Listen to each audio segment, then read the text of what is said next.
2025 সালের মধ্যে নির্বাচনের ব্যাপারে বিএনপির দাবির সঙ্গে ঐকমত্যে পৌঁছেছে খেলাফত মজলিস।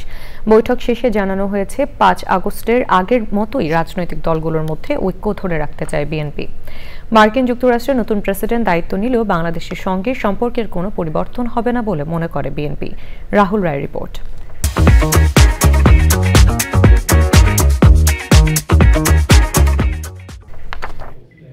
2014 সালের জাতীয় নির্বাচনের পর সে সময়ের বিএনপি নেতৃত্বাধীন 18 দলীয় জোট থেকে বের হয়ে যায় খেলাফত মজলিস।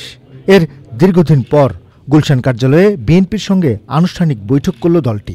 বিএনপি মহাসচিব মির্জা ফখরুল ইসলাম আলমগীর ও লিয়াজো কমিটির প্রধান নজরুল ইসলাম খানের সঙ্গে বৈঠকের পর কি বিষয়ে বিএনপির সঙ্গে ঐক্যমত্যে পৌঁছেছে খেলাফত মজলিস তা জানায় দলের নেতারা।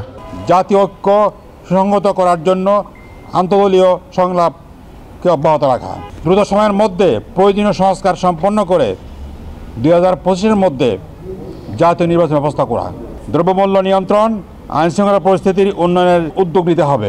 ভবিষ্যতেও রাজনৈতিক দলগুলোর সঙ্গে ঐক্য থাকবে জানিয়ে বিএনপির স্থায়ী কমিটির সদস্য নজরুল ইসলাম খান সাংবাদিকদের প্রশ্নে বাংলাদেশ ও মার্কিন যুক্তরাষ্ট্রের সম্পর্ক নিয়ে কথা বলেন। ব্যক্তি খুব বেশি রাষ্ট্রীয় নীতি নির্ধারণে খুব বেশি প্রভাব ফেলে না, কিন্তু আমেরিকা এমন একটা রাষ্ট্র যেখানে রাষ্ট্রপতির ক্ষমতা খুব বেশি, অত্যন্ত প্রভাবশালী আর কি। তা আমাদের এখানে জনগণের সমর্থনে যেমন পরিবর্তন হয়েছে, তাদেরও কোনো জনগণের ভোটে রাষ্ট্র ক্ষমতার পরিবর্তন হয়েছে।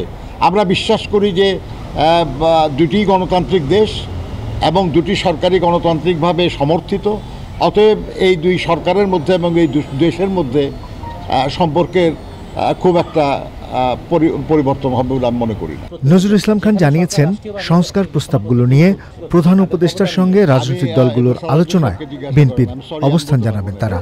Thank you. Rahul Roy, channel I, Dhaka.